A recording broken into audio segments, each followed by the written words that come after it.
So, Excellencies, ladies and gentlemen, welcome at today's event organized by the Institute for Politics and Society. My name is Jan Macháček, I am chairman of the board of the Institute, and I'm going to be moderating today's event, which is focused on important issues related to European integration. And I should first apologize. Yesterday evening we found out that Prime Minister will not be available because of the government-related issues, but he sent us a speech especially prepared for today's event. So we will open with his welcome speech, which is exactly the same speech as it would have been delivered if he was here in person. So let's start with the welcome speech. Ladies and gentlemen, I am pleased that I can deliver the welcome speech for this conference called A Pivotal Europe Towards National Sovereignty or a European Identity. The title of your conference suggests that we are apparently faced with the choice, either national sovereignty or European identity. I feel, however, that such a duality is false. Membership in the EU shouldn't present us with such a dilemma, but should in fact guarantee both. National sovereignty should be the foundation and the concept of the European identity, the roof of the European Union project. There should be a relationship of equality between these two ideas. National sovereignty should support European identity and vice versa. Unfortunately, nowadays, this is not the case. After the ratification of the Lisbon Treaty, the EU started to push the concept of European identity at the expense of the concept of national sovereignty. Even though not too strong at first, this preference has become much more prominent in the past few years, with efforts to make decision-making in the EU even more centralized and to enlarge areas where decisions are being taken by qualified majority voting. The European Commission and the European courts have a much stronger tendency to interfere with the affairs of member states, such as is the case of Poland and Hungary, and the European Parliament is attempting to assert itself at the expense of individual countries, as the Czech Republic is well aware of.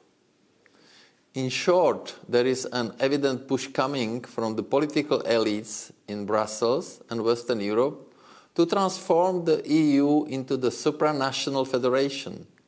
Resistance to these attempts comes from countries in Central and Eastern Europe, most notably the V4. These countries were almost half a century a part of the Soviet bloc and are therefore very sensitive to steps leading to the erosion of their national sovereignty. One-sided and no consensual efforts to create a supranational federation out of the EU are met with skepticism and suspicion. I believe that such a move is a fundamental mistake that will make the whole of EU weaker and, in the long run, runs the risk of unraveling the European project itself. From more and more people in the Czech Republic, I hear a story which goes something like this. In 2003, I had absolutely no doubt that voting yes in the EU membership referendum is the right thing to do. After more than 40 years of communist rule, it sent a clear message that the Czech Republic should again become part of the democratic Europe where it always belonged. In May 2004, when the Czech Republic joined the EU, I was full of optimism and high hopes and dismissed warnings from some politicians that the EU will take away our sovereignty as simply absurd. But today, I see that their predictions are unfortunately coming true. I feel disillusion and dissatisfaction. When I look at the EU, I see a very different organization than the one I voted to join back in 2003. I see an organization no longer promoting the free exchange of goods, people and ideas, but a swelling bureaucracy detached from the problem we face and at the same time interfering more and more with our everyday lives. And all the good the EU has done is being overshadowed by ridiculous policies such as most recently the proposals being pushed through by the European Commission in connection with the Green Deal, like emission allowances for homes and transport. Instead of presenting an opportunity for growth, I consider the EU's presence as interfering and imposing. The EU wants to tell us how to travel, where to live, what to eat. It feels as if the EU has become a club for the rich and powerful that are trying, through some social experiment, to change our way of life, not by consensus, but by force. This is wrong, and this certainly is not the EU I wish to be part of. I feel cheated. Had I known this, I would never have voted yes in the referendum. This is the story I hear, but this is not the story I want to hear. Ladies and gentlemen, it is evident that the EU has changed considerably. 30 years ago, the vision of the European Union was based on the single market and its four freedoms: the free movement of goods, people, services and capital. However, especially after the Treaty of Lisbon, the political aspect got the upper hand over the economic one. A common foreign and security policy emerged, a shift from unanimity to qualified majority voting took place, and the European Parliament acquired more power at the expense of member states, a Bill of Rights was introduced, etc. EU presence became felt in more and more areas of life. But that does not mean that the EU does not have positive results in some fields. It is efficient in negotiating and finishing the free trade agreements with our countries. At the same time, however, the EU is unable to use its power abroad, even in a region neighboring Europe. The EU must be a strong and visible player when a crisis hits Ukraine, Armenia, Turkey, Syria, Libya, Iraq, etc. Otherwise, no one will take the EU seriously. I believe this is a time to admit that the European project is failing the ideals and ideas it has been founded on. Even though the EU acquired more and more powers, it did nothing to complete project which it had started. The single market has still not been finished. The four freedoms not fully achieved. The foreign and security policy looks good on paper, but in reality is not existent. The strategy of the Schengen area is incomplete, with some EU members still not being permitted to join. Enlarging Schengen should be easier than enlarging the EU. But even after 10 years in the European Union, Bulgaria and Romania are still not members of the Schengen area. Illegal migration is causing serious problems in Western Europe, with more and more cities being unable to cope with the problem. Yet instead of trying to solve the problem, the idea of migration quota lives on. Only now do states that were criticizing Hungary for building a fence in 2015 on its border ask the European Commission for money to build their own fences. The list could go on.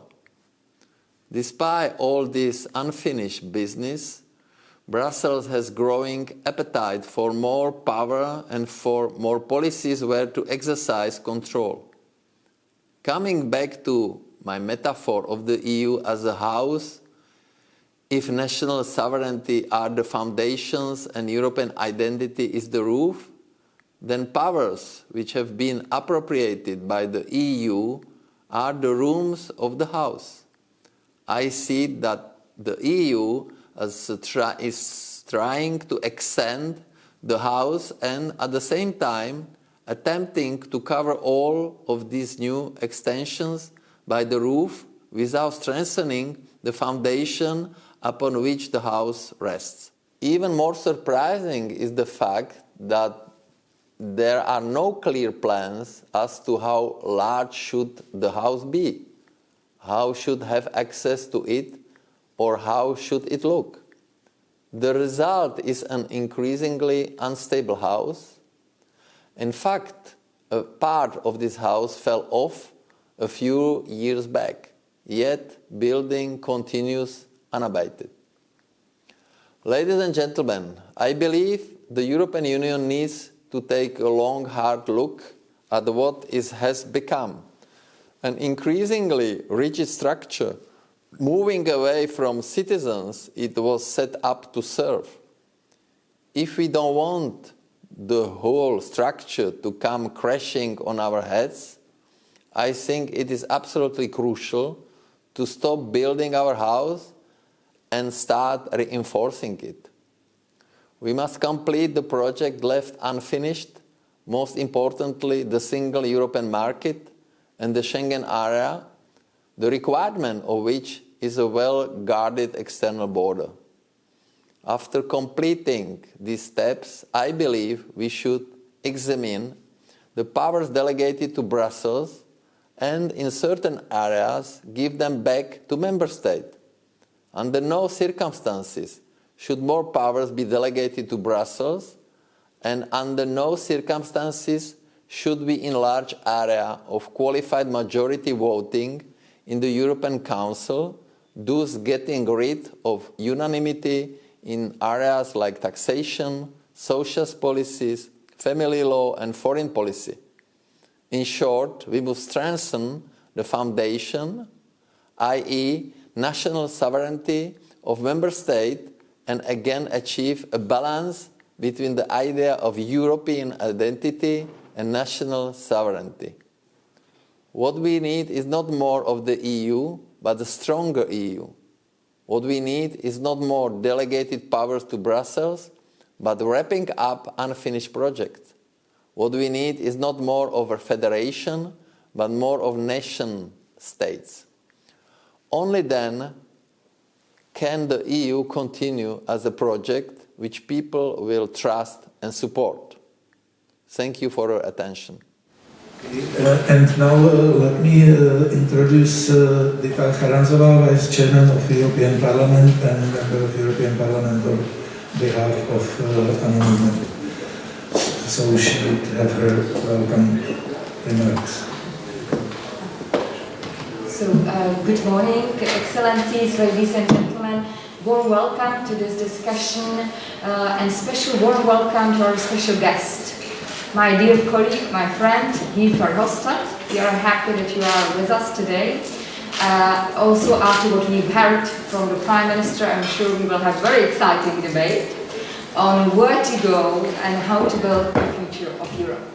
When I was elected in the European Parliament back in 2014 with my friend Martina Dlabajová, yes, indeed, it was different Europe. And we went, after over these 7 years, we went through different challenges. Being that we lost one member, we went through the migration crisis, we had Eurozone challenges, we had terrorist attacks in Europe, and now we have the pandemic. And all of this, it made us reflect what we should do better and better together. The difference now, why we have this discussion, is that we also realize that it should not be only us, me, György, Martina, talking in Brussels about the future. We want the citizens. We want the citizens, we want to have this bottom-up approach, to discuss with them how they see the future of Europe, what they want the Europe to deliver for the new generation, but also for the older older generation. So that's why we started the project of the Conference on the Future of Europe. We are very happy that we have the co-chair of this conference, and I'm really looking forward to this debate. Thank you very much.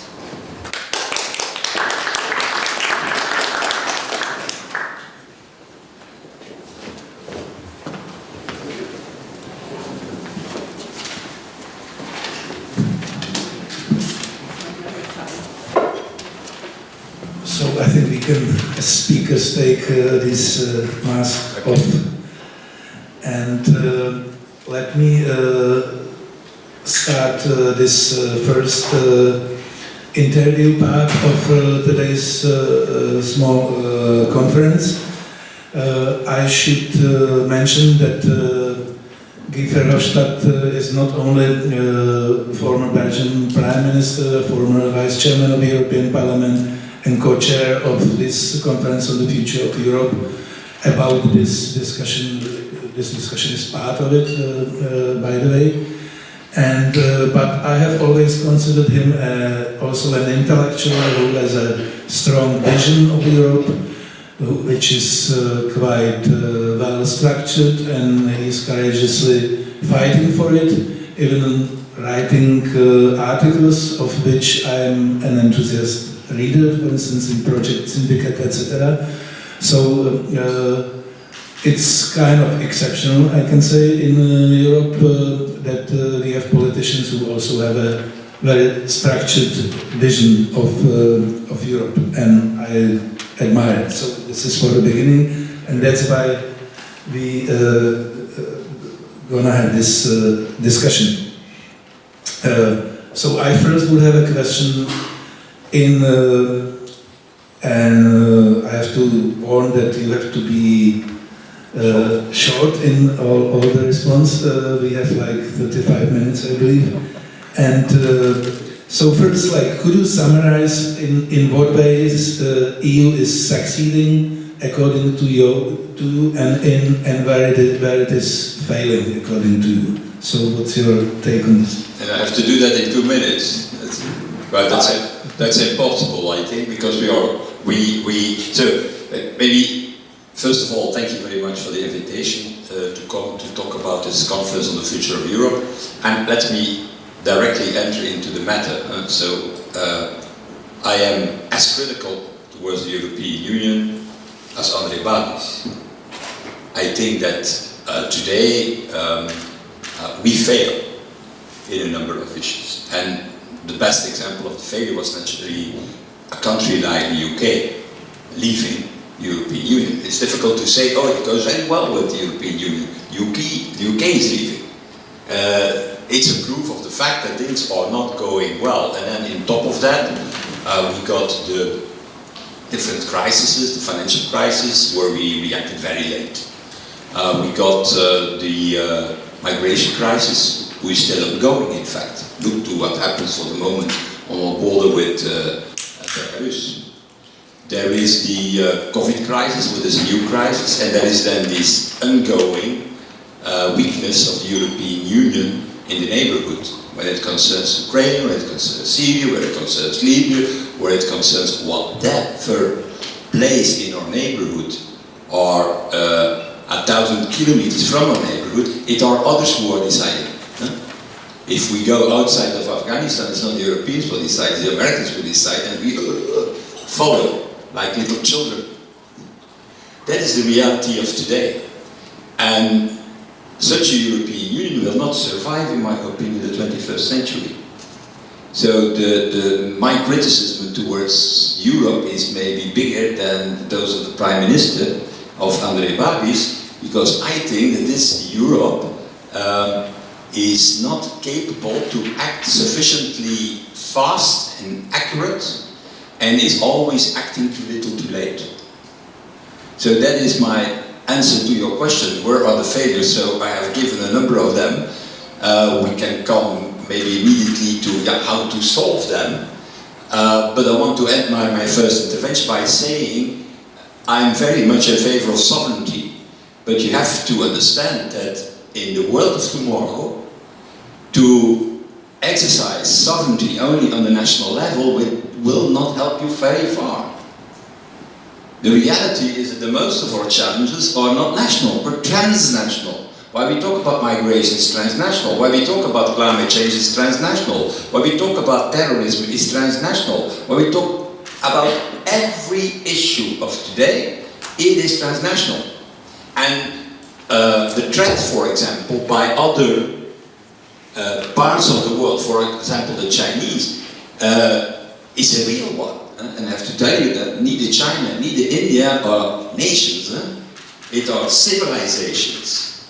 For example, India has 200 ethnies, nations inside its borders, has 20 different languages, has 4 big religions, and at the same time is the biggest democracy. So it's not by saying, okay, we're gonna retreat behind the national borders that you can solve the problem. Nevertheless, I agree 200% with the introduction of Andrej Babiš when it concerns the single market.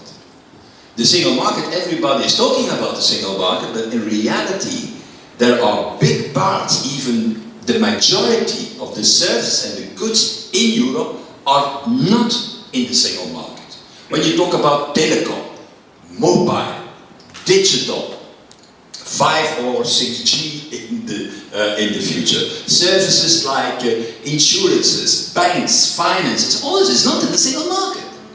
It's outside the single market. I am always saying, yeah, we have a single market for chocolate, that's good for Belgium, as you know, and waffles maybe, but we don't have a real single market in the services of the future. If you have not a single market for digital and not a single market for finance, yeah, maybe that's not the best bit for the world of tomorrow. And the consequence of it is that we are, not very present in the digital world. The digital giants are not European. The digital giants are American and Asian today. They are all American, all Asian. So there is absolutely something to do on the single market to make it a real integrated market. So there I agree fully. And at the same time, let's not be naive. If we want to defend our interest in the world, we're going to come back to this in the energy sector. So you see how vulnerable we are with there is no European energy policy or energy sector. Everybody's doing his own thing.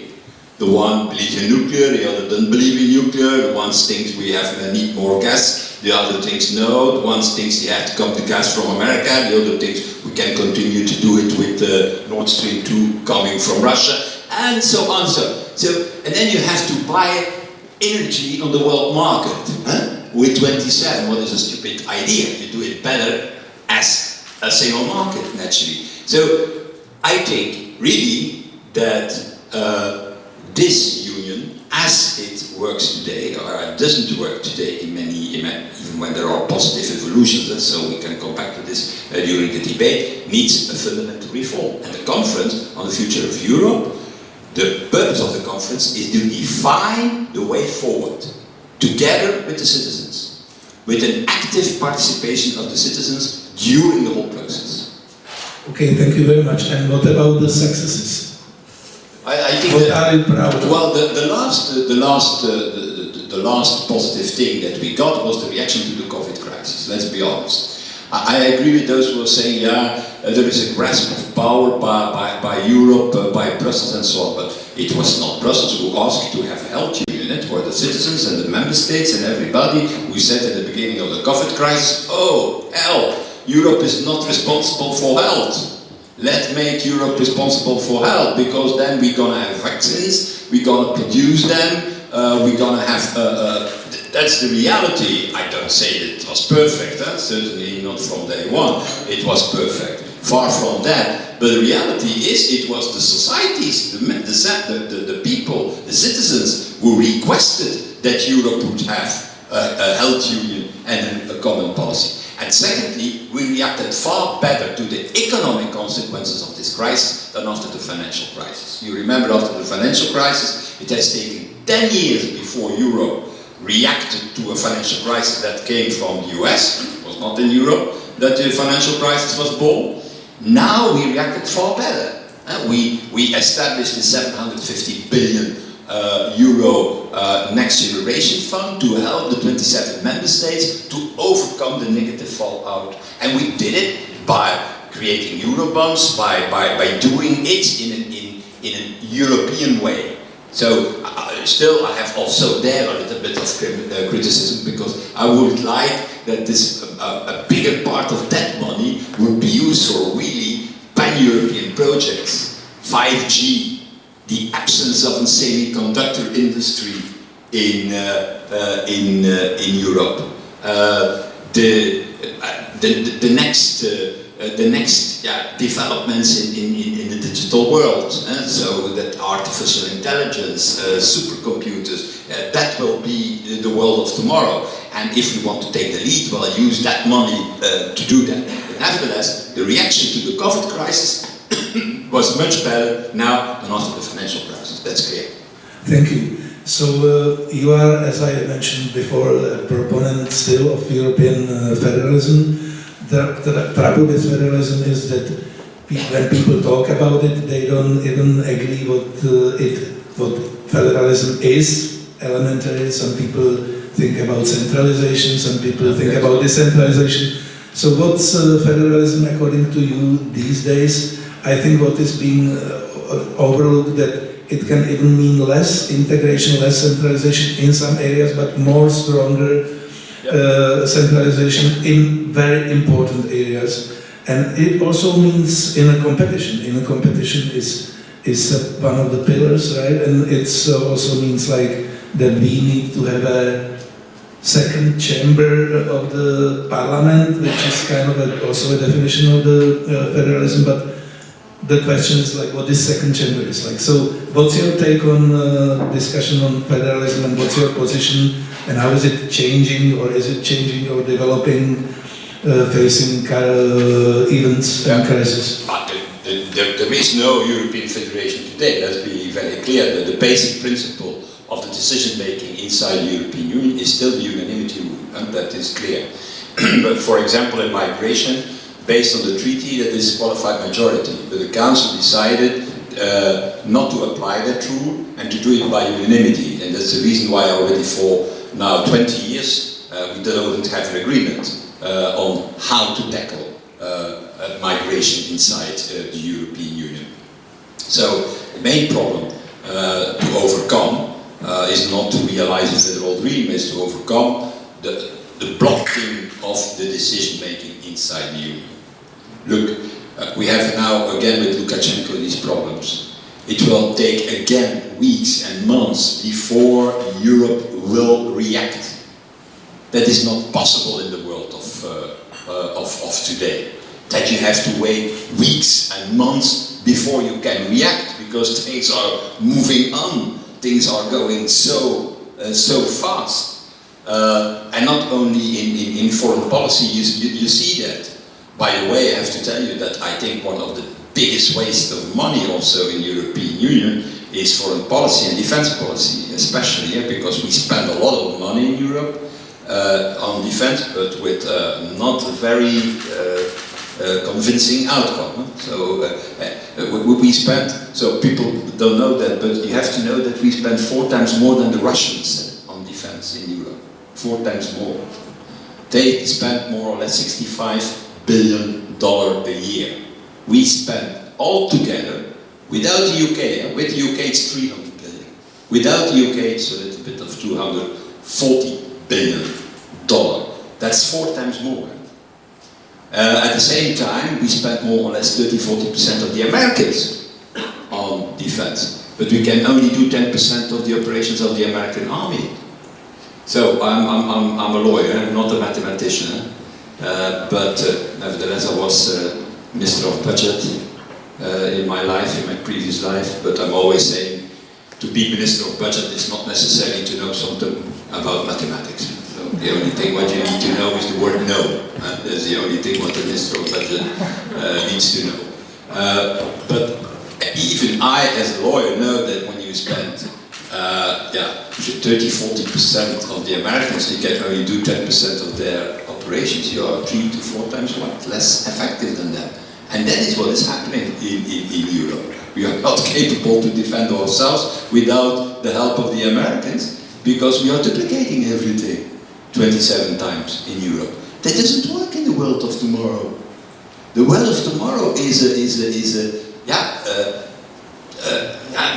very difficult world with big empires like China, like India, like the US, like Russia, who thinks it's always has thought that it was an empire, and so on and so on. That is the world of tomorrow. And to survive and to defend our interest, the interest of our citizens in such a world, you need an effective European Union, and not a weak European Union, not a union who is blocked every day by unanimity. So for me, the first step the first thing to do is we have to end unanimity. So that's and also the second thing, to have also a little bit one hat in the European Union, not Sofagate. You remember that what happened when our European leaders went to Ankara to Erdogan. What a shame. Or when we received the Nobel Prize, that we are running with 3 presidents to Oslo, like a few years ago. That needs to be solved. You cannot work in the modern world if you don't solve these problems. Okay, thank you.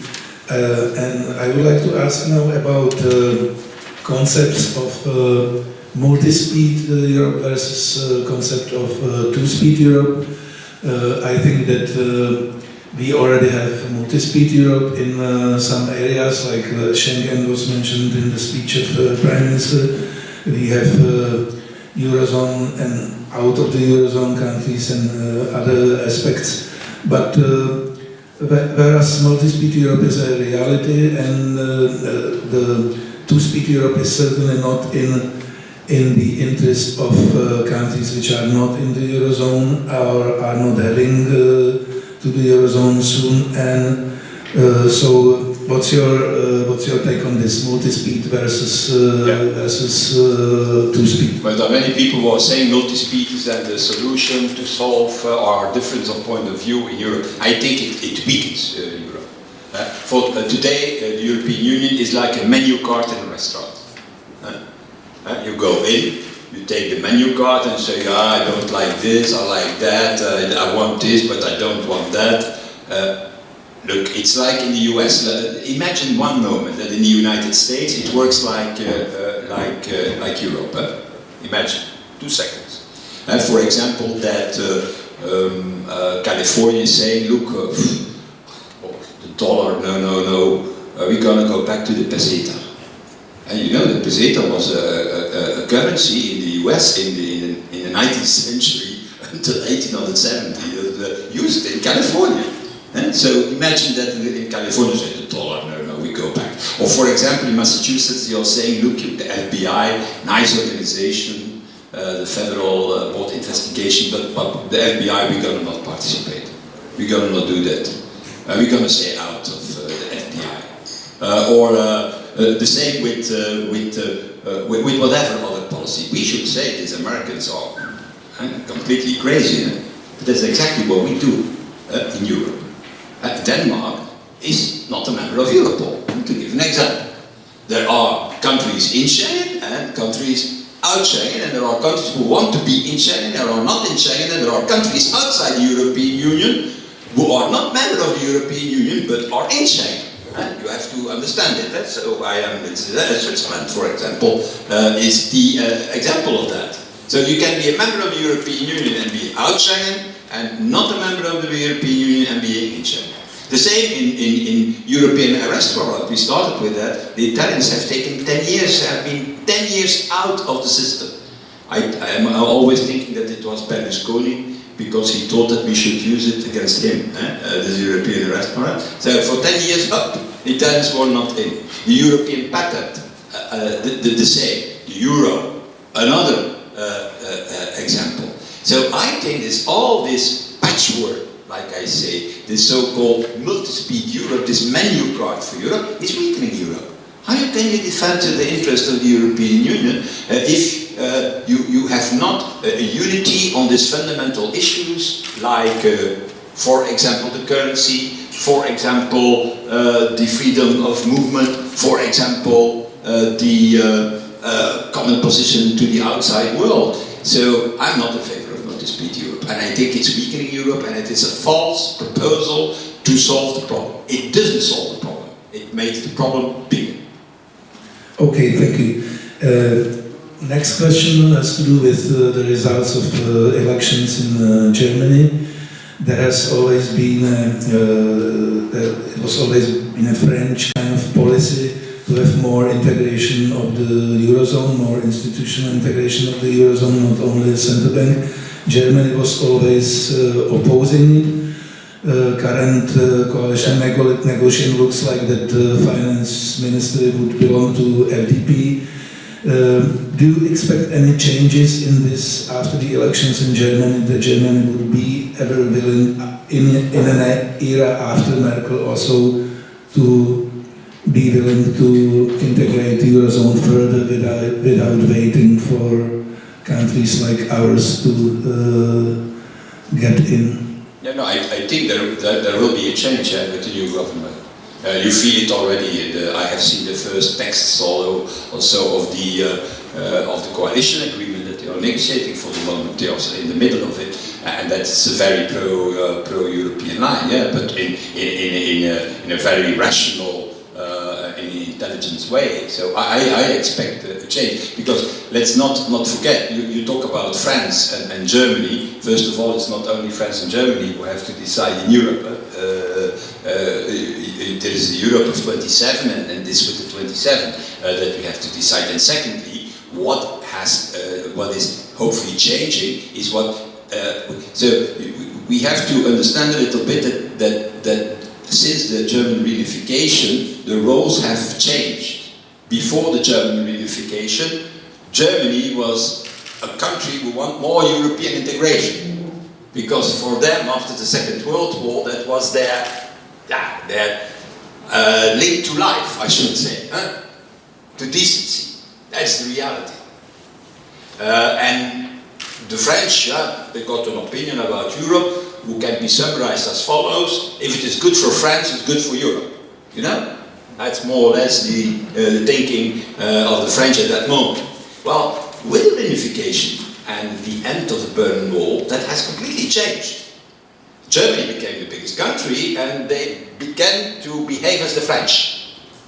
And the French started to behave as Germans. What is very strange to see that in Europe and at European level. So we have now a French president who is pushing the most of all his colleagues for a pro-European agenda, what is not very French.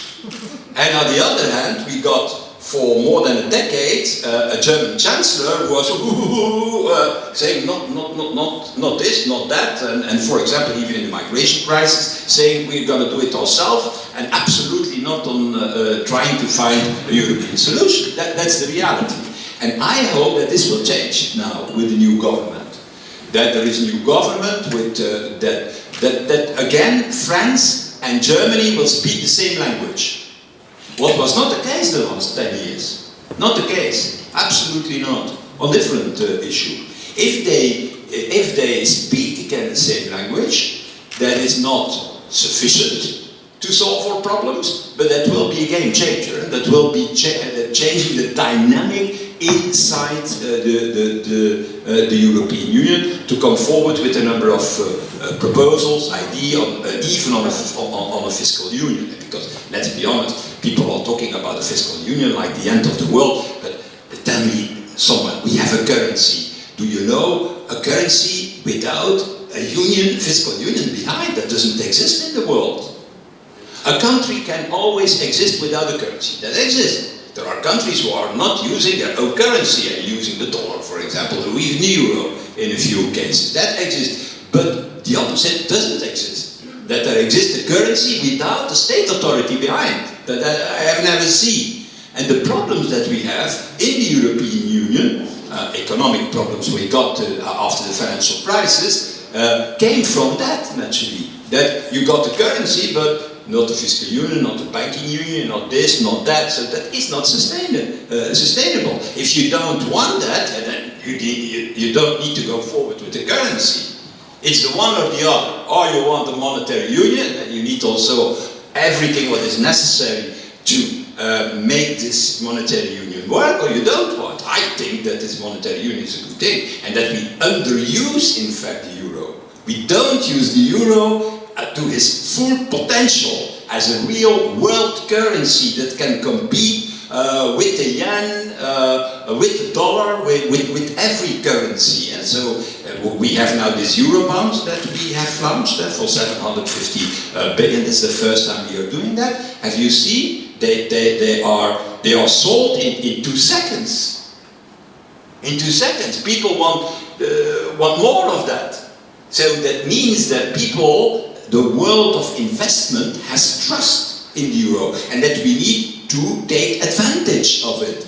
The euro means lower interest rates, for example, instead of what we got in the past. A euro means stability. Euro means that you have a currency where you can go on the world market and buy things. So that is the advantage of it. And if you want that, you need also if you say A, you have also to say B. That means that you need a fiscal union behind it. And is that a threat for the member states? I should say no, because let's be honest, the total budget of the European Union, dear friends here in this room, is 1% of the European GDP. So people who are saying, oh, the superstate Europe, or superstate Europe, 1% of European GDP. You know what it is in America? It's 25%. In Switzerland, that's a confederation, 15%. So the Confederation of Switzerland has 15% of the Swiss GDP to run the country as a confederation. And Europe does that with 1%. And then we all say, yeah, Europe needs to do this, and Europe needs to do that, and Europe needs to do better this, and with 1%, let's be honest. Well, it is a joke. We have to say that with the Next Generation Europe Fund, naturally, we increase that. So that's, we go from 1 to 2%. That is, in fact, what we really do with the Next Generation Fund, the doubling of the possibilities of the Union. Well, so, I think that let's not have afraid, and I expect a change in the relationship between France and Germany. Okay, thank you. What's your take on divisions in Europe? After the financial crisis and during the Eurozone crisis, there was constant talk about the North and South division. Poland at the time was saying we are the part of the North. Now it's more on the table, East-West divide, rule of law issues, etc. in Poland, Hungary. So there is once again on the table East-West divide, but with the energy crisis and inflation, maybe we will have soon again North and South crisis on the table. So what's your take on these divisions, North and South, East and West, and what are your predictions? Well, they are there, but they disappear from time to time. And so the North-South, with COVID, everybody got COVID, so there was no... The division disappeared because COVID was a threat everywhere and got negative economic consequences everywhere.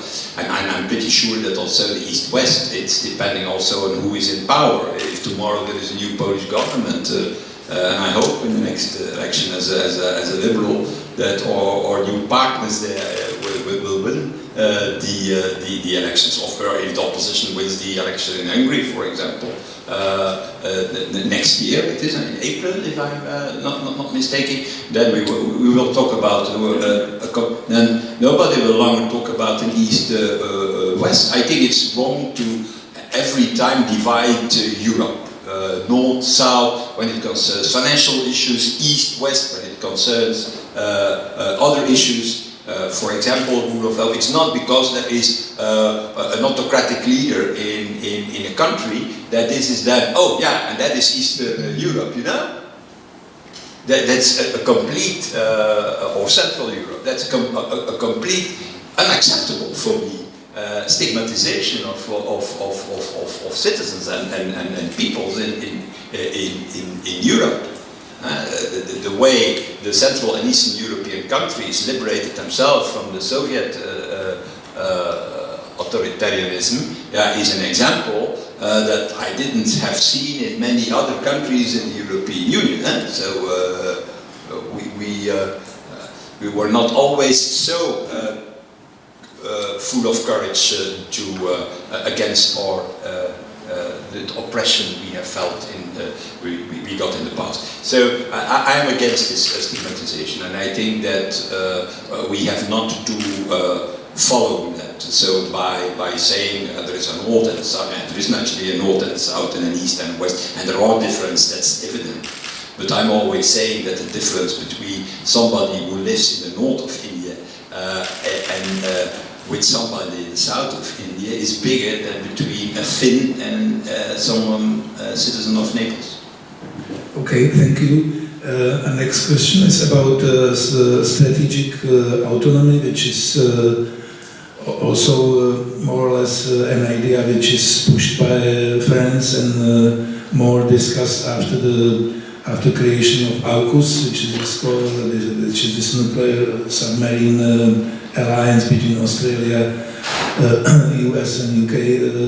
But is this, will it ever happen, or will we always rely on NATO and the US? Is it more than a rhetoric exercise ever? Or, no, it's more than a rhetoric exercise, and there is also no contradiction between European defense and NATO. So people are saying, well, you have to choose between NATO and European defense. It's not true.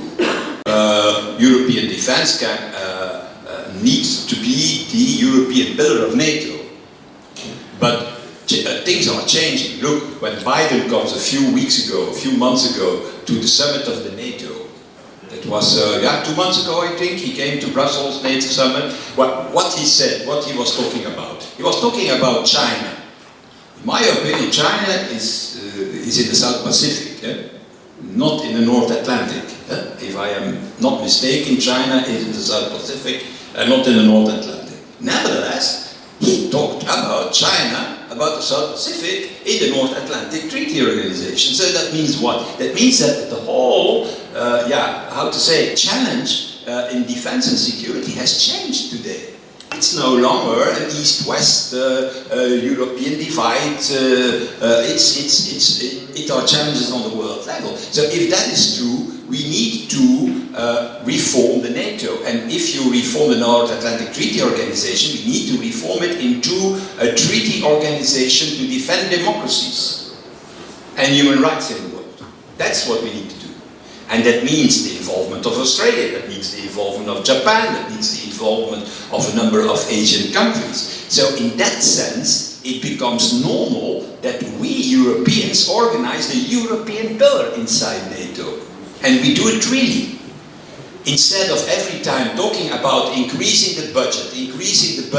You know, increasing the budget, the military budget in Europe will not solve any problem because we are duplicating everything. So now we are spending $250 billion. If we spend tomorrow $280 billion or $300 billion, what will it change? Nothing at all. So the problem is European defense is not organized. Nevertheless, it was the first project of the founding fathers of the European Union. You remember that in the 50s. And it were the French, the National Assembly, etc., who stopped at that moment the launch of the European defense community. So it's a little bit cynical that it now are the French who are pushing most for that, because they have blocked it in the 50s and now they are requesting it. And I think we have to go in that direction. That doesn't change national sovereignty, that doesn't change the fact that all our countries are in NATO, but that organizes the European pillar in NATO and the capacity of Europe eventually to go to an operation even when the Americans have another interest in it. So we can have sometimes, we have the same values as the Americans, but sometimes we have not the same interests. Values and interests are different topics, different things. And therefore, European defense is absolutely necessary. On top of that, like I already said, it's the biggest waste of money in Europe. If people would know how that money is spoiled, in fact, in Europe because of duplication, and again duplication, then nobody would have a problem, I think, with the European defense community. Thanks. How would you evaluate the development in Atlantic relationship with Joe Biden and maybe with the potential threat of Trump coming back? Are you happy with improving relationships under Biden? Or are you also disappointed in some fields? And what are your expectations for the near future? I think that the relationship is a little bit better than in the past, but that's not difficult because with Trump there was no relationship, or it was absolutely not a friendly relationship anymore. And at the same time, everybody thought, Biden is coming, it will be like in the past. That's not true. The past is not coming back. The Americans, their attention is more into the Pacific. We know that it started already with Obama.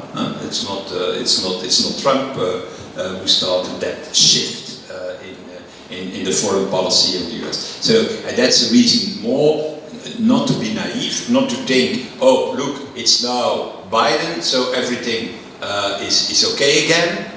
No, we have to be aware that the attention of America will shift to more and more to the Pacific and less to Europe, and that's a reason to take our own responsibility, not against the Americans, but just to strengthen. By the way, the one who has understood that is Biden. You have seen that Biden a few weeks ago have said after contacts with the French president that there is a need for a European, more robust European defense community. Biden says that. Therefore, finally, also in the think tanks of the Democratic Party, they start to understand that they need to stop what the Americans did in the past, that is to be afraid of European military cooperation. And they start to see that by having a more enhanced European military cooperation, we could have better results in practice on the military field than with the actual way of working and thinking. Thanks. How would you evaluate EU after Brexit? Are we already missing UK in the European integration project, in the European structures, institutions? And in what sense? We are not completely missing them because we are busy with negotiating with them. Now fish and Northern Ireland and this and that, so there are a lot of problems. But let's be honest, the Brexit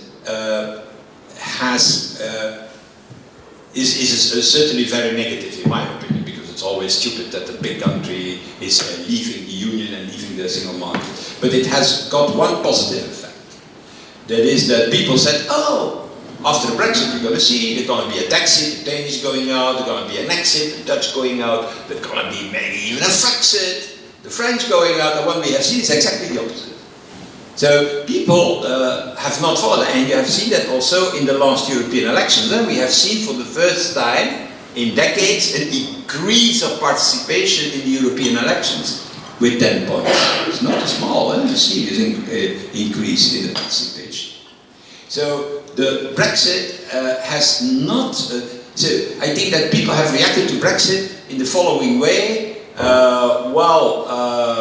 Maybe we have also some criticism towards the European Union, but we are not so stupid to leave the European Union. That's the main sentiment with people. But because people like the European project, they don't like the European Union as it works today. They feel, their impression is that the way Europe works today is not fulfilling their European dream. But they like the European project. We do that now in the conference. We have the citizens panels. What we feel there in the citizens panels is exactly that. People are saying, we like Europe, European project, that's the future, but the way it works now, that's not migration, that, covering this, and so on and so on. So weakness in the neighborhood, that are the main arguments that are used. So in a certain way, Brexit has reinforced that Europe as a project, while it has in a certain way weakened the European Union as the implementation of that project, and that's a reason to reform it, Europe. And unanimity, for example, have one hand in charge, creating digital standards in Europe with one authority in Europe who is responsible for that. Rolling out 5G in Europe. We have 5G, we have Nokia and Ericsson who can do that. Why are we all talking about the Chinese network in Europe when we have European companies who can do it? Semiconductor industry was a discussion we got yesterday, Dita.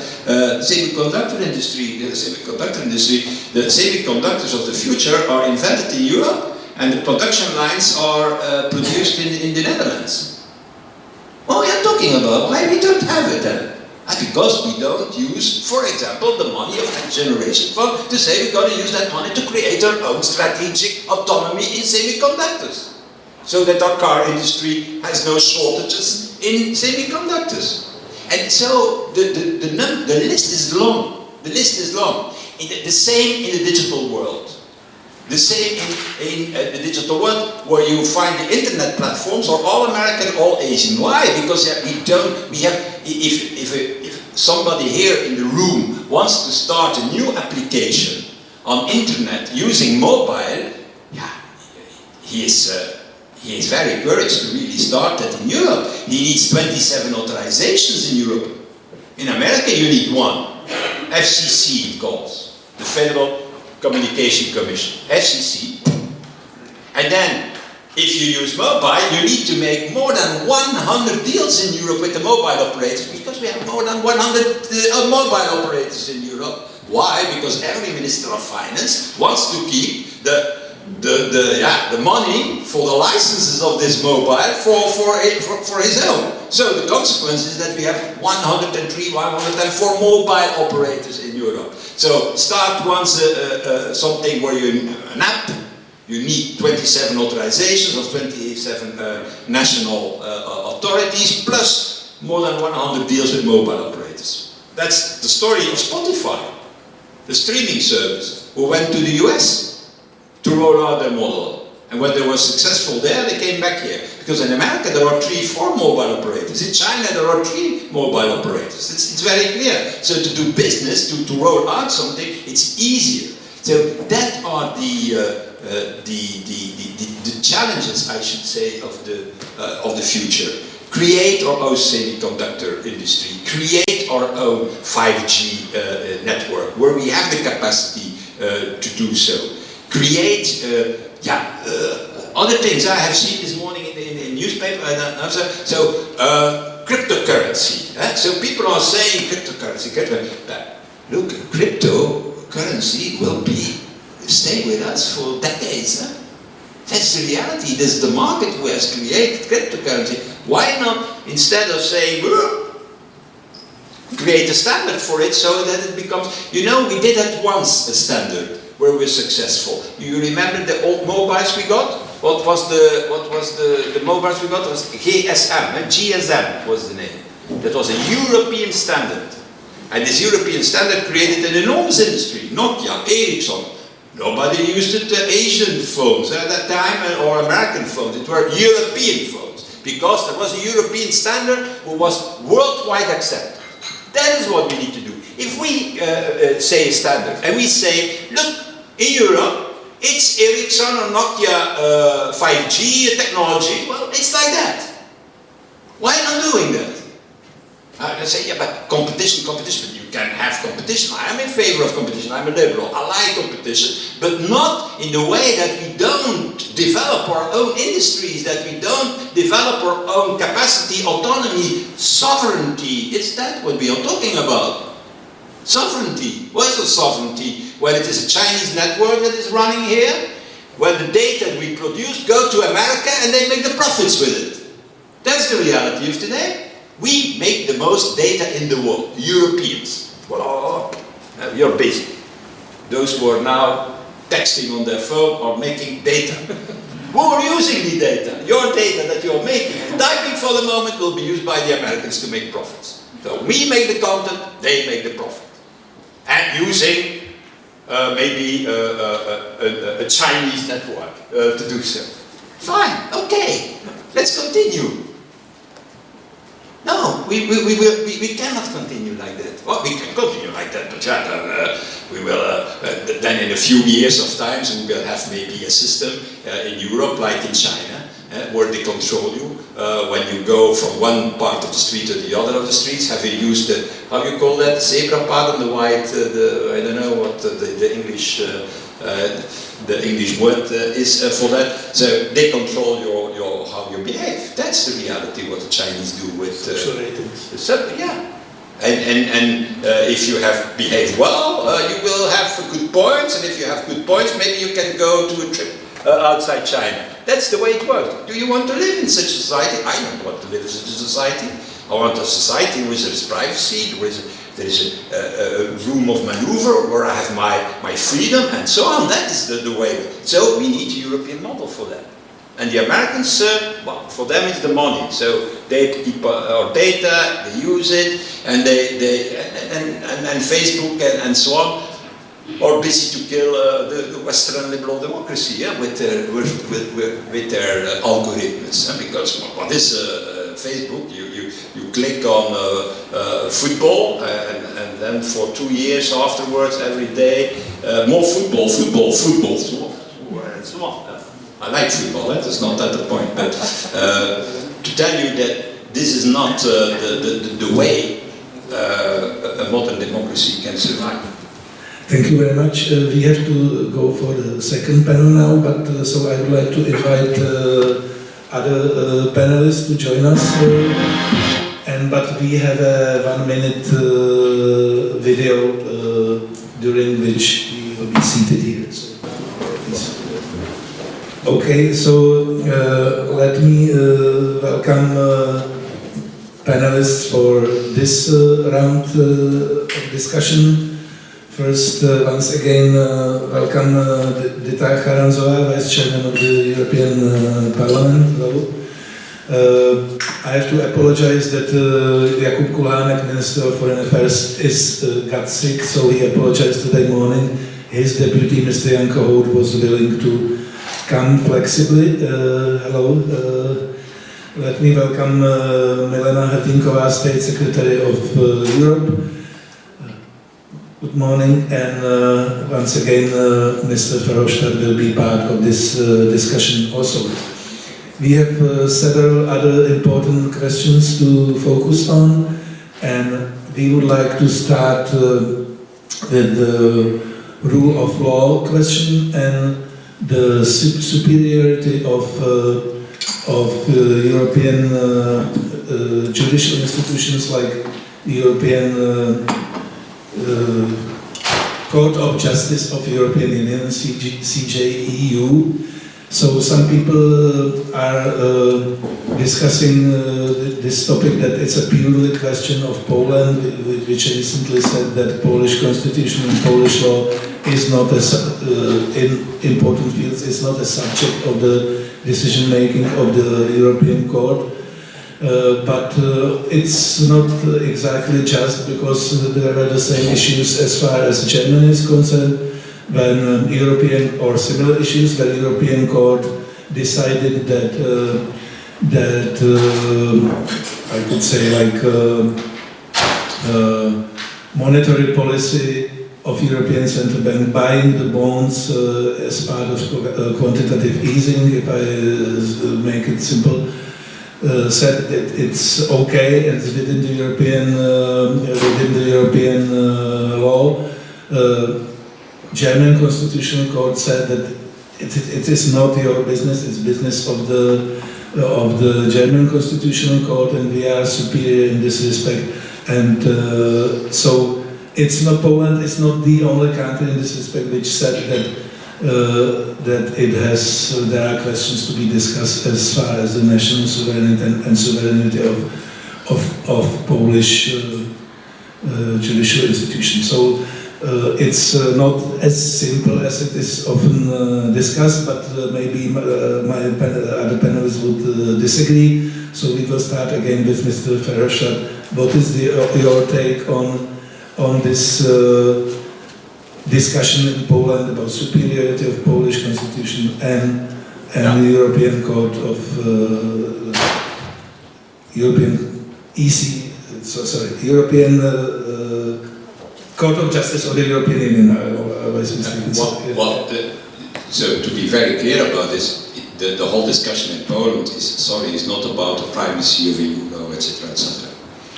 There comes a new government, a conservative government. The conservative government wants to change the judges. They want to get rid of the old justice system and the old judges who were there. So what they have done is to put in place a whole system with disciplinary court, then also backed by a new composition of the constitutional court to do that. And the one who have, those who are making that difficult is the European Court of Justice, because the European Court of Justice already into 3 cases have condemned that. So what they decide now is that same constitutional court where there are judges that have been nominated against the ruling of the European Court of Justice are saying that this European Court of Justice ruling doesn't apply in Poland. That's the last, that's simply the move. And that was very clear in the debate with Morawiecki in the European Parliament. For those who have missed it, it's interesting to look to internet and to YouTube and to Facebook maybe even, to find out what Morawiecki said and how we reacted to that. That is at stake. It's all covered with a whole discussion about subsidiarity and the primacy of EU law, but that is, sorry that I use that word, it's bullshit. It's not true. The reality is that the Peace government started to have a sort of a cleaning, in their opinion, of the justice system in Poland to get rid of a lot of judges, and that the final obstacle to go forward with that is the European Court of Justice. So what you do then? Well, that constitutional court says that, okay, but here in Poland the decisions of the European Court of Justice are not valid anymore. So that's the ultimate thing what they are doing. And that is a totally different case, in my opinion, than the German Constitutional Court. Even also with the German Constitutional Court, the Commission has started a procedure against that decision of the German Constitutional Court. So it's a German president of the European Commission starting a case, an infringement against the German Constitutional Court. So that seems to me normal, the normal way of thinking. What is not the normal way of thinking is what is happening in Poland. Okay, thank you very much. So I would like now ask Dita Charanzová on her opinion. Well, a lot has been said already. I would say that from my perspective, as someone who was a part of the negotiating team when we were negotiating the accession to the European Union. There we had different chapters, we had to meet different criteria, and it was very clear what we have to meet to become a part of the European Union. And we also knew that once you join the club, that there are certain rules that we have to respect. So we did it, and now what we see is happening in Poland is questioning a little bit this rules of the game, I would say, which is very unfortunate. And it's not only about Poland and Polish case, but also the Polish case has direct impact on the Czech Republic, by the way. We have the case on Turów, where when the Polish government decides not to respect the decision of the European Court of Justice, we have serious problems. So I don't like this fights back and forth between the member states and the European Court of Justice. I wish we could have avoided it, but still we need to respect that when there is a final decision of the European Court of Justice, it must be respected by Poland, by Germany, by France, by everybody. Thank you. Milena Hrdinková, please, your microphone. No, you left on the table also. That's a good one. Sorry, that one was warm. But you can have it. It's still warm. Talk too much. Is it working? Yeah, okay. So, good morning everyone. Sorry for being late. Thank you very much for the invitation to this debate. We are not starting with the easiest topic, but okay. I mean, although I fully share the views actually of two previous speakers, I will bring in a different element, right?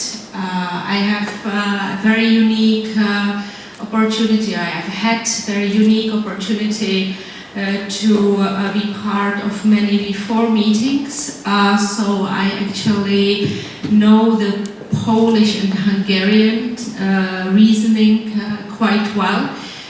And I think that with the rule of law, there are always two sides. I personally find the question, you know, is there supremacy of EU law or not, a little bit unfortunate and redundant, actually. If we want to have common rules, we need the court and we need everyone to some respect to respect courts' decisions, right? So I mean, there is not much to ask, and I think that Poland actually went a little bit over the top, you know, in this issue. But the question really is, where are the boundaries of the supremacy of the law, and where does it end? It's quite abstract concept, and the problem is that right now EU law is everywhere in our lives. We can discuss whether we are in exclusive competence of union or member states, but it's everywhere. It's very hard to find no area where there is no effect actually of EU law. But if there is, then maybe we can question whether there is competence of European, of Court of Justice of European Union. Sorry, I mean this for quite long, and as the name is changed, so I mix it up. Now, another unfortunate element in that is that Poland actually is somehow on the brink of misusing of historical context, I would say. Because what do they say when we discuss selection of judges and competences?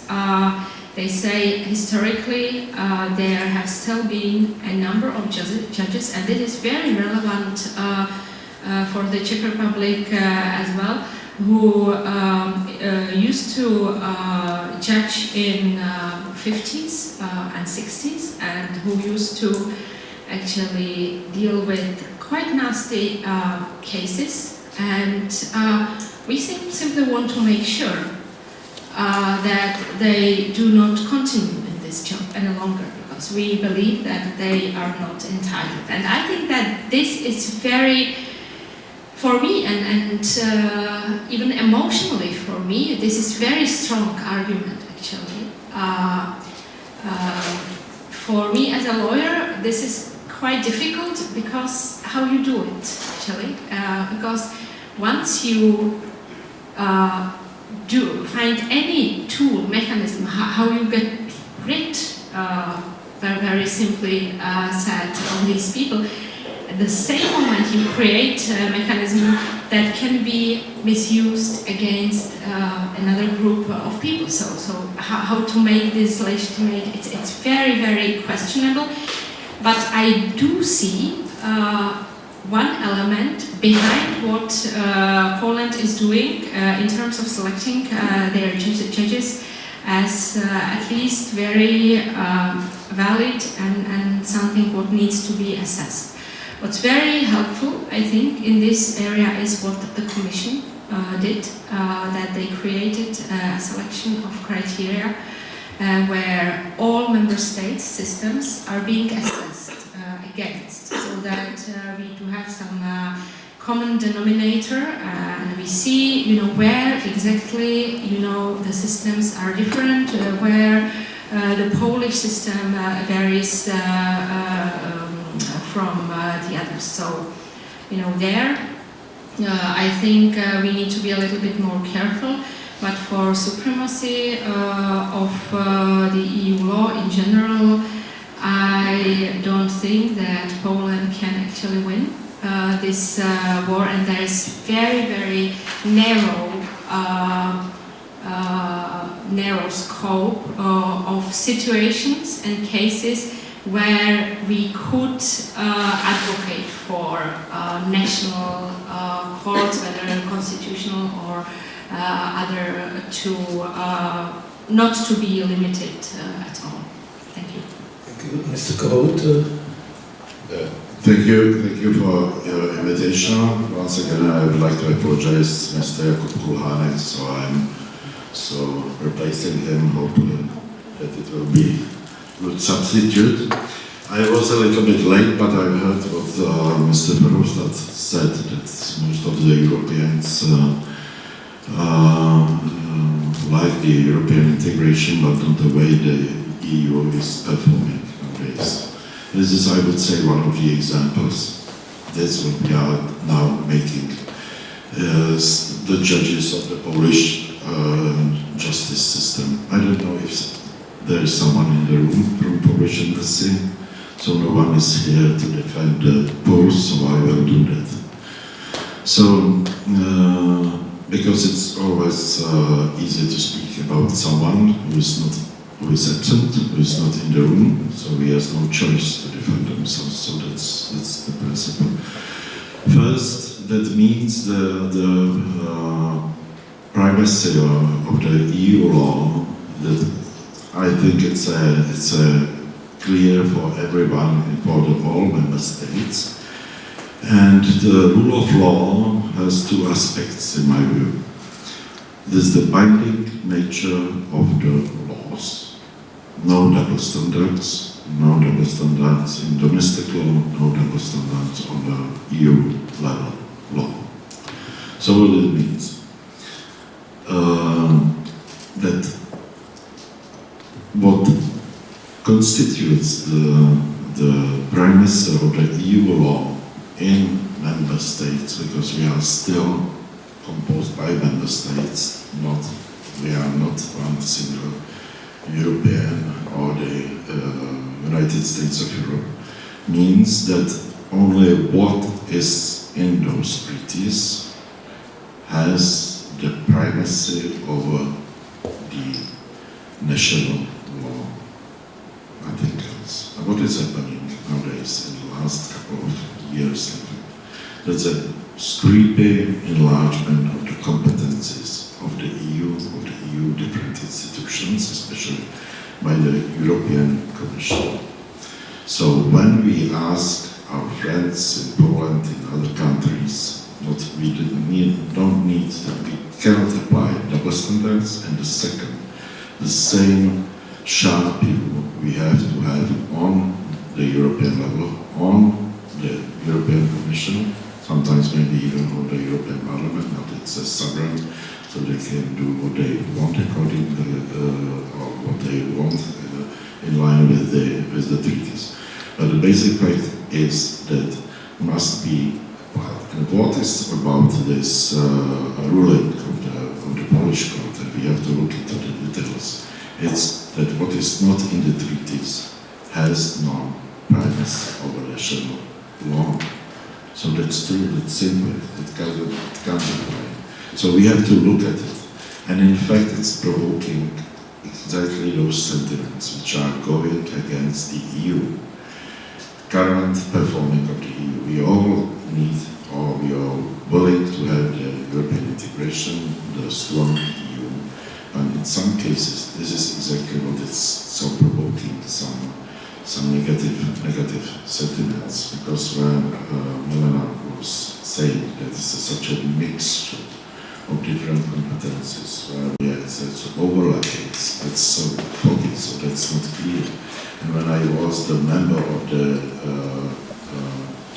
Convention on the European Constitution, there was always the tendency, and we were willing to have a clear catalogue of the competencies and not this mix. That's my point. Mr. Verhofstadt wanted to react briefly, but very briefly, because we because of the decision of the Polish court is not what you are explaining there.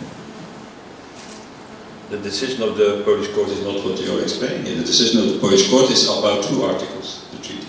Article 2 and Article 17. Article 2 is the ever closer union, and Article 17 is the European Court of Justice competence. So what they are saying, that these two articles are not longer applicable. Okay, that's exactly the British position, and the reason why the Brits left the European Union, and this is what Cameron also came asking to before the referendum. So that the European Court of Justice is not longer the Supreme Court on, and I'm talking about competence of the EU, I'm not talking about competence outside the EU. The competence outside the EU, the European Court of Justice has no competence. So they cannot do anything on that. So that are the two articles, Article 2 and Article 17, that are the articles attacked in the decision by the Constitutional Court of Poland that are not longer applicable in Poland. And that's, again, exactly the British position and the reason why Brexit happened. Thank you. We could have a whole conference about this issue, but we have to go. I agree with you, but the next time I take copies of the translated copies in Czech of the decision of the Polish court, because we have heard it's not true that that was a unilateral debate in the European Parliament. Mr. Morawiecki was there. He could defend him.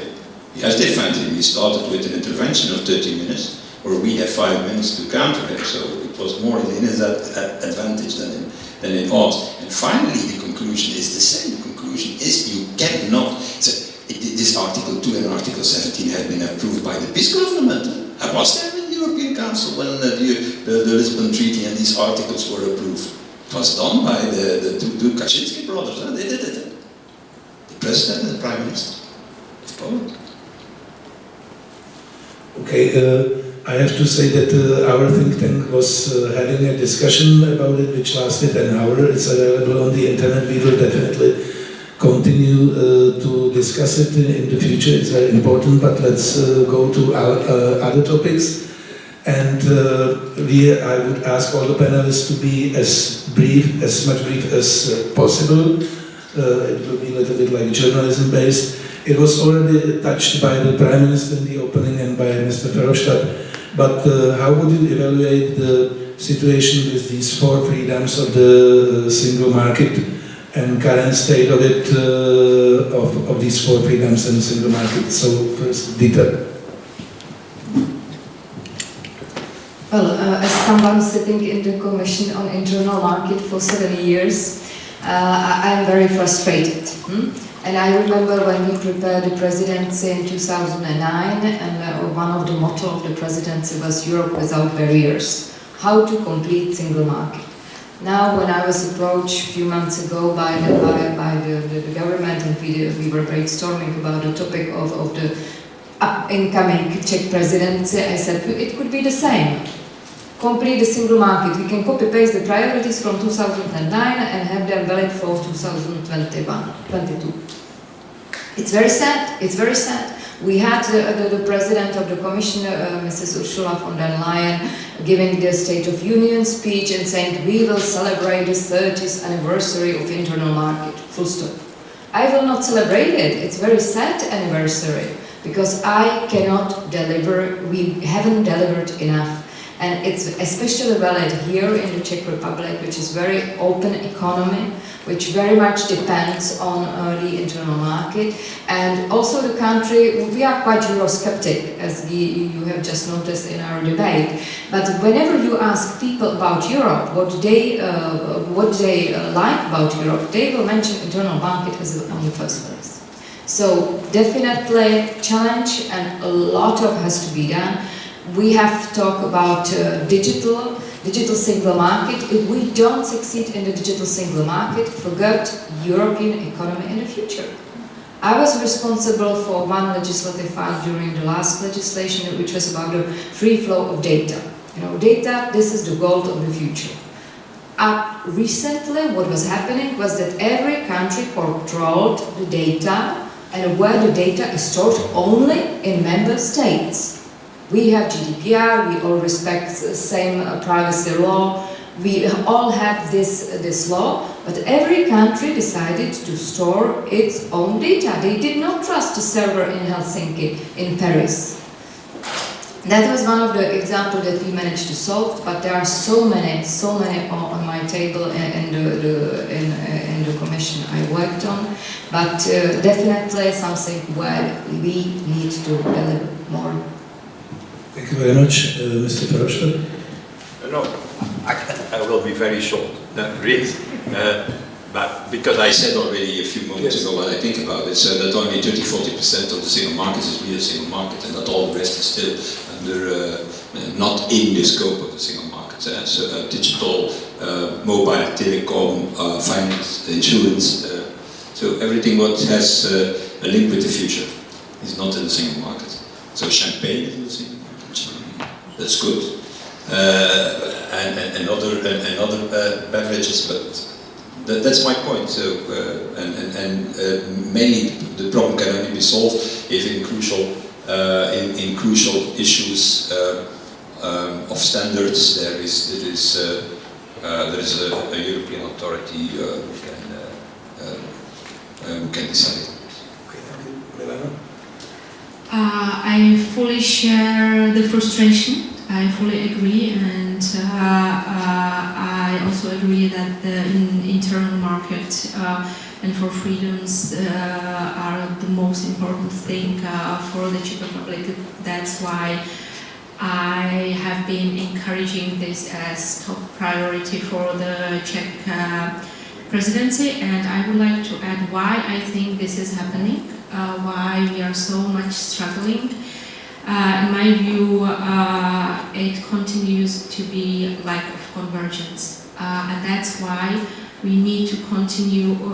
We cannot say, okay, convergence now is at sufficient stage, we are there. We need to look back how founders of the communities actually saw internal market and its functioning and the whole complex, and we have to go back and see that, you know, single market, internal market will only function well if we have sufficiently economically homogeneous environment. And we have not been reaching this. We are not yet there.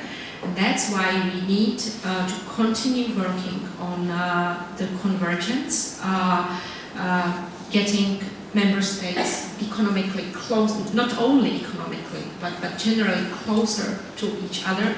And we have to be very careful not to give up on this priority because of some other ambitions and priorities, because without convergence we will not reach full functioning of the internal market. Thank you, Mr. Kohl. Thank you. I just agree with Dita what she said. I remember this 2009 very well. We were together with a permanent representation preparing our presidency in those days. But I would like to ask you, Dita, so where you see the roots of those difficulties, why we have not moved far enough. Yeah, that's you have described perfectly the situation, but as being, let's say, in the center of the decision making. So where you see the main obstacles, so on which level or in which state? Okay, so He's taking over your job. Sorry for that. It's the journalist style. Yeah.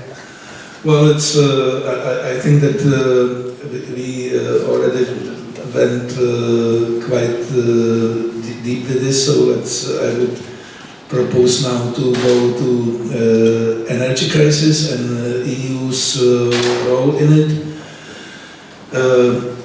There are definitely all of us know that the prices of energy are growing dramatically. Natural gas, oil, electricity, and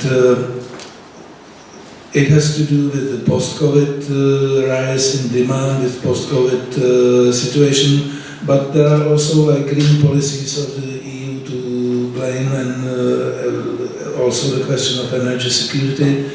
It's clear that energy companies are not investing enough under the pressure from activists, regulators, activist shareholders. So the development of new fields of natural gas, oil, the investment is decreasing, but demand is increasing. So there is this paradox, and so how do we evaluate current situation? So perhaps we could start now with Milena, for instance. I'll be very brief on this one because I don't feel to be an expert on this. What I feel in this field are two things. First, I understand there are many doubts in connection with Green Deal, but I don't really understand the link between Green Deal and the current crisis. Because the Green Deal has only been put on the table, in terms of the first proposals. But I can see the doubts, but the current crisis certainly has different causes. And to solve these causes, I think the solution is not so much at the European level. There are many differences.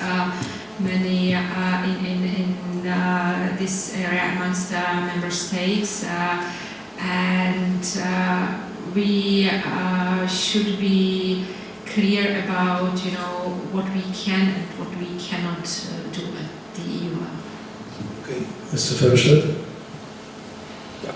Well, like I said, I think that energy policy has been declared European competence in 2006 in Hampton Court. Last achievement of Tony Blair and of the Brits in the European Union. There we decided that from now on we should work in energy. But all contracts on gas supplies are bilateral, exactly, right? And nothing has been done. So we have in principle an energy union, and then everything is continues to be on the national level. But with as a consequence, a very dangerous mix of things for the moment. We have the climate change agenda, who press us, for good reasons, to go into a new renewable energy, who is not always directly available, because that needs investment. Fortunately, there is European money that is used for that. So you can say it's all on the national level, but it will be a lot of European money, of the 750 billion euro Next Generation Fund, will be used for renewable energy projects. Fortunately, not enough, but fortunately. The second part of the mix is the geopolitical threat. No? So we are playing with a number of people who are delivering energy, especially Russia, who have their own agenda and who are not afraid to use energy as a political weapon. We know that. They did it against Ukraine, they did it against Europe already, tomorrow they can do it again. And the threat is openly expressed from time to time by Mr. Putin himself. No? He has said it already, literally. And Lukashenko today, the puppet of Putin, is doing it now on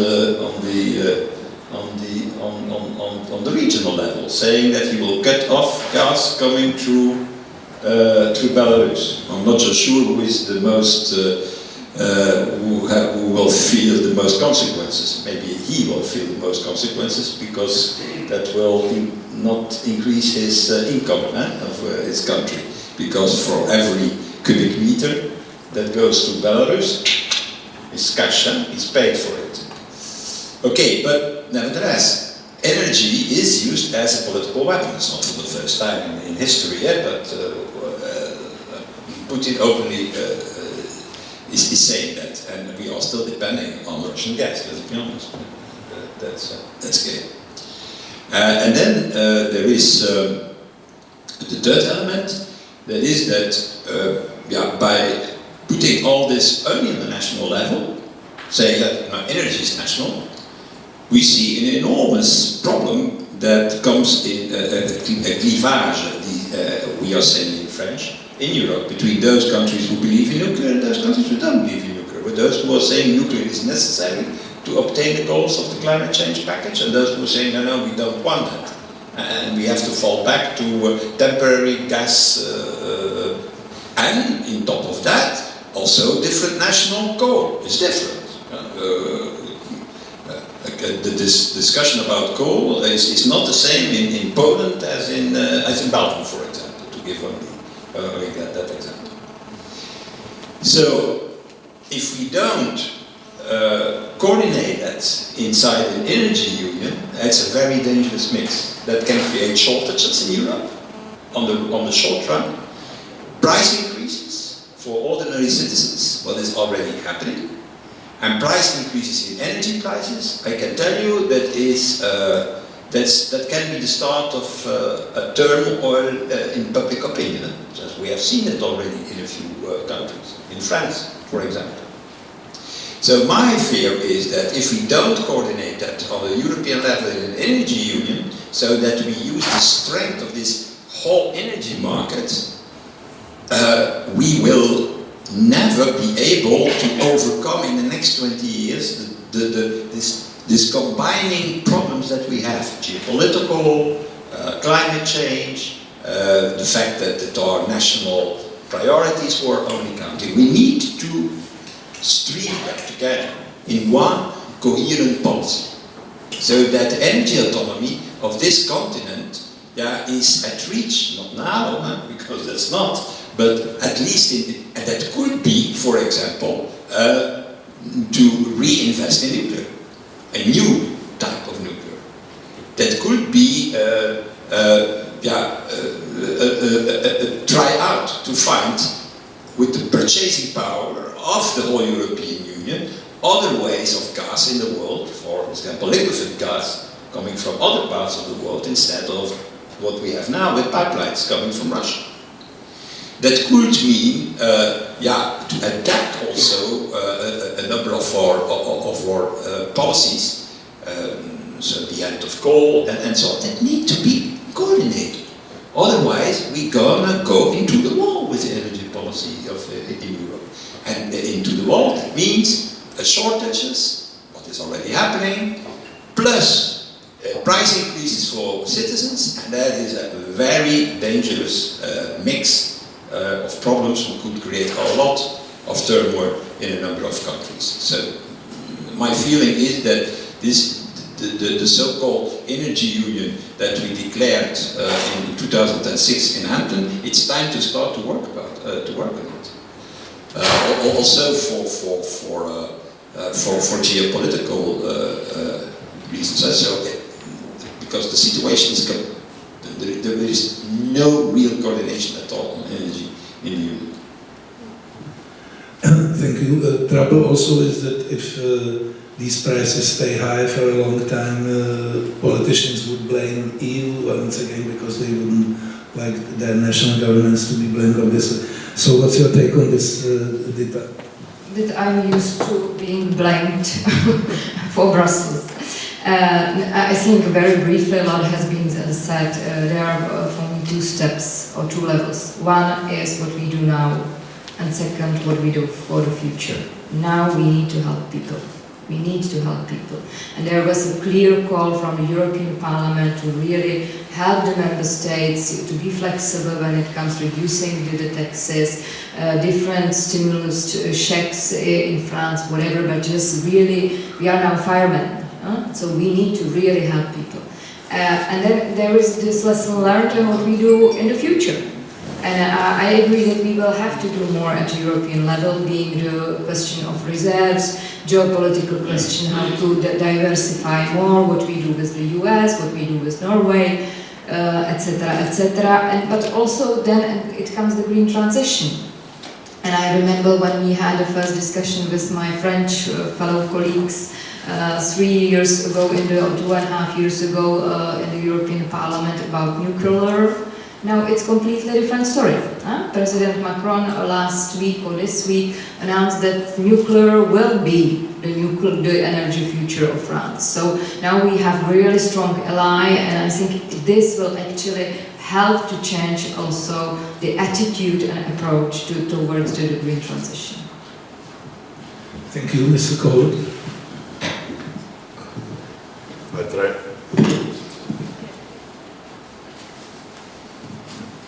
I try to be very brief. First, there is no energy market in Europe for many, many years, so it's so artificially influenced by different directions and regulation that it's almost impossible, in fact, to talk about the market. It's a regulated something.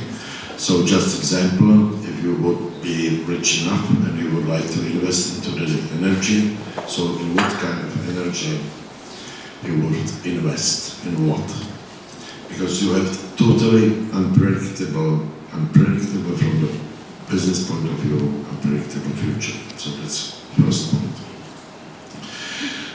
This Green Deal is not to blame for everything, because that was a process. The Green Deal is just the top of the whole process about this green transition. We know that it's important to protect the environment and the nature, so we need to do many steps. But those steps were already put on the paper, and the so-called market or the investors into the energy already reacted to that. So we are having a great, let's say, goals. So we have the main, I wouldn't say the religion, but the main goal of the Union. What is the main goal for Union today? So to protect the environment, to have the low emission of the CO2.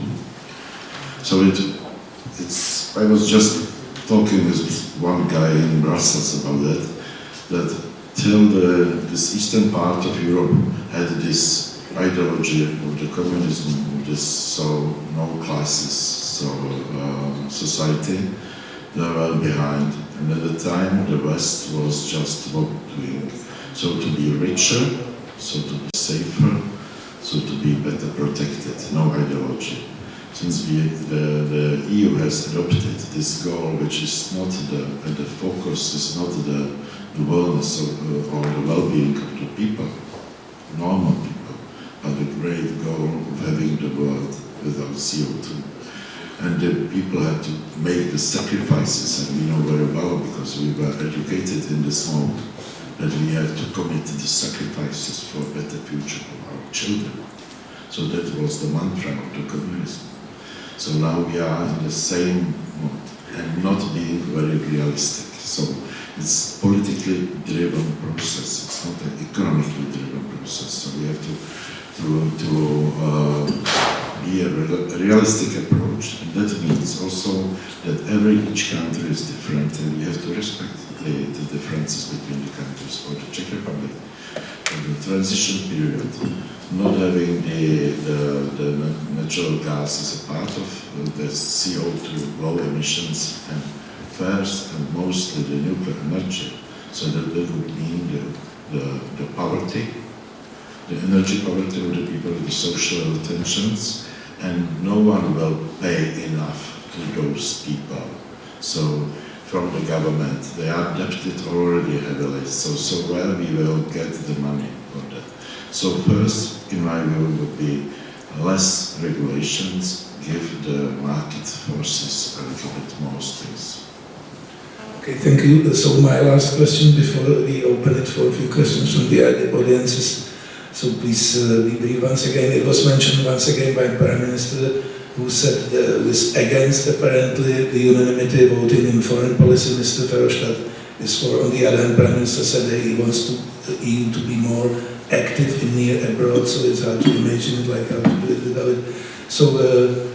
So what's your take on this, Dita? Well, I think we can spend hours and hours discussing this topic, but I think sometimes it's a little bit chicken and egg discussion, because we all agree that we don't have efficient foreign policy as EU. And the latest example, which is very close to the Czech Republic, what was happening in Belarus, and there were people in the streets, they were looking for the support from the West, and it took us how many? 2 months to have a common position of the European Council. 2 months to have sanctions. Is it the right approach? Is it what we really want? I'm not happy with it. I'm not happy with it. Whether the best way forward is to say, okay, so now we will decide everything by qualified majority. I don't think either. Yes, we can discuss whether in certain cases how to vote perhaps faster, how to make decision faster. But I think that's really the topic where everybody agrees that Europe is lacking behind, which is really a weak point of Europe and where we need to do more. But at the same time, every foreign minister, being French, German, Czech, will of course defend and protect the national foreign policy. Very difficult, very difficult.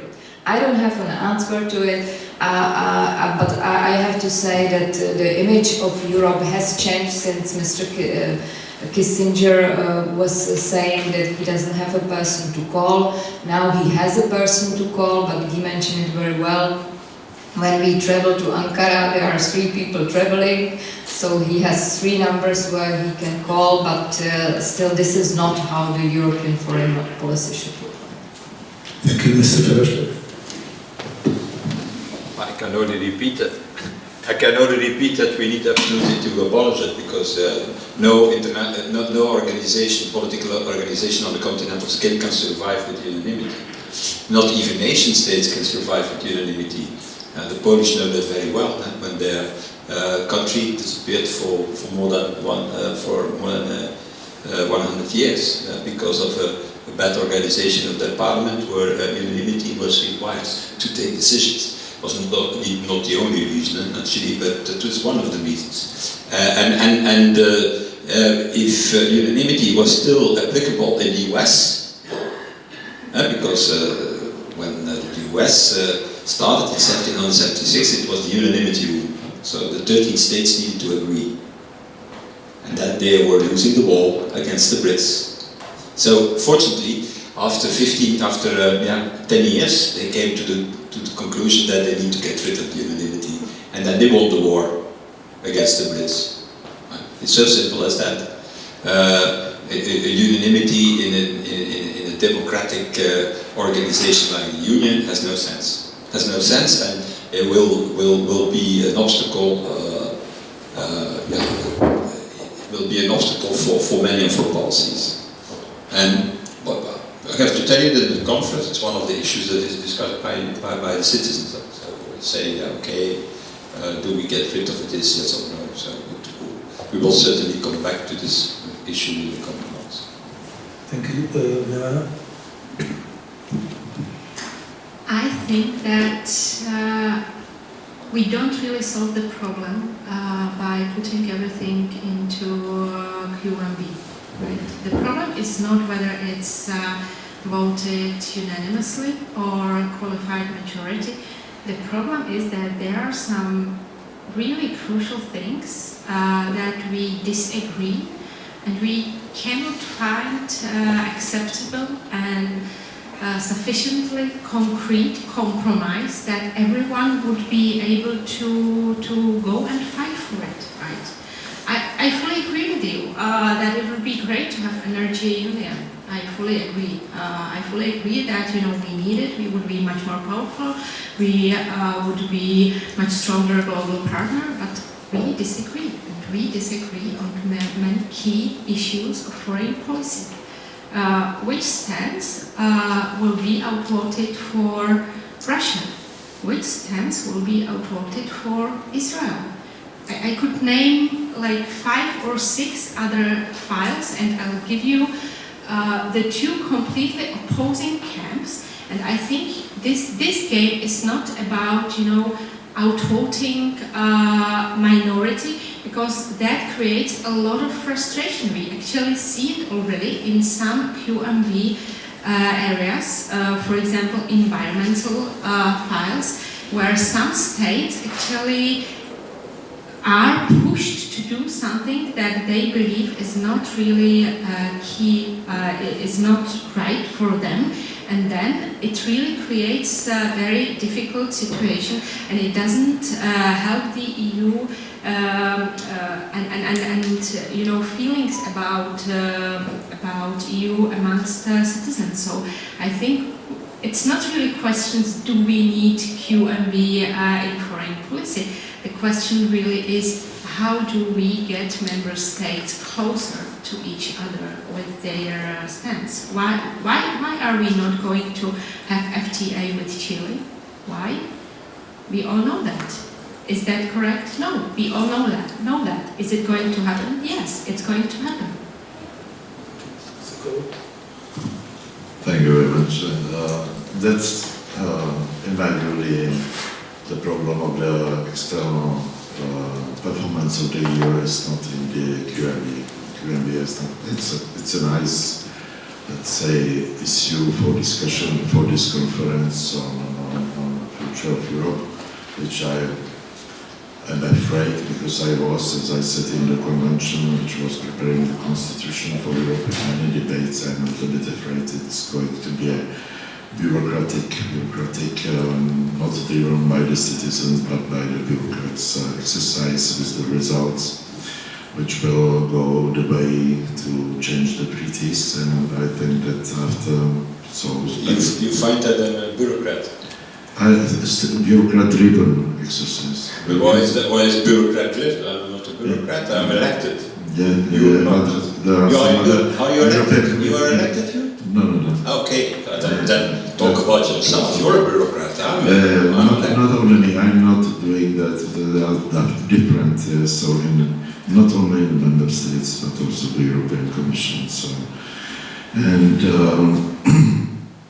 that's leading to the changes of the treaties. It's going to open the Pandora box. We have already the constructive abstention in the CFSP, so let's use this instrument. It's difficult for many reasons to find a common position on different issues. So what Dita said, the External Action Service is not performing well, but why? Who is crippling this institution which we have created exactly for these reasons? Because some big member states, they have a stake and they prefer their national policy. It's not a problem of the QMV, it's about the big ones willing and doing their foreign policy outside EU. Let's name the problems. Otherwise it's going to be an artificial exercise, this conference. So we have to name the problems, and if they are willing to change their policies and to be in line, then okay. But it's just because of the unanimity that these countries can continue to do that. Because of the unanimity, there cannot decisions be taken, and the French, to give only that example by accident, will continue their own, follow their own line. The day that you have a more, real, robust QMV, faster decision-making process, ask Borrell. So don't believe me. What I'm saying, it's Borrell who's saying that, the High Representative for the Foreign Affairs. And it's It's not me who is asking to abolish the unanimity. He says it, and he said because we don't do it, it continues to be the old powers in Europe who continue their own policies of the past. When you will put the big ones and they will do what they want in the External Action Service and not taking into account and protecting the specific relations which were named here, especially, let's say, we have with Israel. So then we will be so out of that, and the big ones will make the deals just inside as they are outside. So it's not happening. It's just let's say something very understandable for everyone, QMB or not the QMB. So it will help. Yeah, the resolution will be faster and the implementation will be faster. Why the EU is so weak outside the world? So why we are losing the weight in all areas, not even around Europe, not outside, not far away, because we don't have the muscles. We have the papers, we have the decisions, we have the resolutions in the Council, in the Parliament, but what is behind them? So what is the real weight? Where are the tools? And with the QMB, nothing is going to be faster. We are losing the economic weight, comparing. Military, exactly. So those are the main reasons, not the QMB. The QMB could be the last one. So it will make instead of all day meeting, the 30 minutes. So, and always they are pre-discussed. Those decisions are pre-discussed in many working parties. So they take I agree with one thing that you said, it is the economic power and the military power. If you have that, and we combine that, then we should be obliged, actually, as European Union, to have a common point of view. So if you don't have a common instrument, why you need to have a common position on something. So I agree with you that even more important than only the abolishing unanimity is to have the common instruments so that you are obliged to have a common point of view of it. If you have, for example, the European intervention force, for example, that's on the table now, and something is happening in your neighborhood, then together you need to assess, will we use it or will we don't use it? Will we intervene or not intervene? Today that problem doesn't exist. Yeah, I understand, but at that point we will have the problem, because when there will be such a decision, and the Czech Republic is, let's say, concerning Israel, because there could be something, and we are not following that, then there will be the European Court of Justice penalizing the Czech Republic for having the different policies towards Israel. It's not acceptable. So let's be realistic. Once again, let's be realistic. I don't see the big leap forward in energy transition or in the politics. That could be the big leap like those before the Cultural Revolution in China. So let's be afraid, let's be realistic, let's be rooted in what the people are in fact willing, where we are, and what is politically feasible. The Communist Party in China is not run on unanimity, I have to tell you. Okay, so before I invite you for the lunch, is there a question from the audience? Okay. Maybe you understand me like this. So you speak a lot about challenges. I'm from Switzerland. We speak a lot about challenges, but solution, just one step is add unanimity. But to add the unanimity, do you need unanimity? Just really a provocative question, and how you do that? So with the risk that you lose some pieces of European Union? Okay, maybe Dita. Well, I think you asked the right bottom. It's crystal clear that we are now in the process of the Conference of Future of Europe. We are discussing with people how they want to shape Europe. It's true that there are a lot of people pointing out the foreign policy as the weakest point of the European Union, and there are different ideas how we should change it. We will produce recommendation, results. And it's true, if we want to change it, we will need to have unanimity in the council. And that's why we need this discussion, to understand each other why we want to do it and what it will bring or what it can take out. Thank you. Next question. Is there any? Okay, apparently everyone is looking for lunch, but Mr. Verhofstadt. I want to come back to the previous question. You have to look to what the Americans did it. So in 1776, like I already said, there were 30 member states, 30 states in the US. And they lost the war against the Brits, so the US would not have even existed. So then decided to change that. How they did it? And they went to Philadelphia in a conference. And there they decided with 9 against 4 that from now on it's majority voting that will succeed, that will be applicable. And 4 said, you cannot do that. It's impossible for the reason that you are mentioned. And the other 9 said, well, or you accept it or you leave. You know what the 4 did? They accepted it. That's the way it works in politics.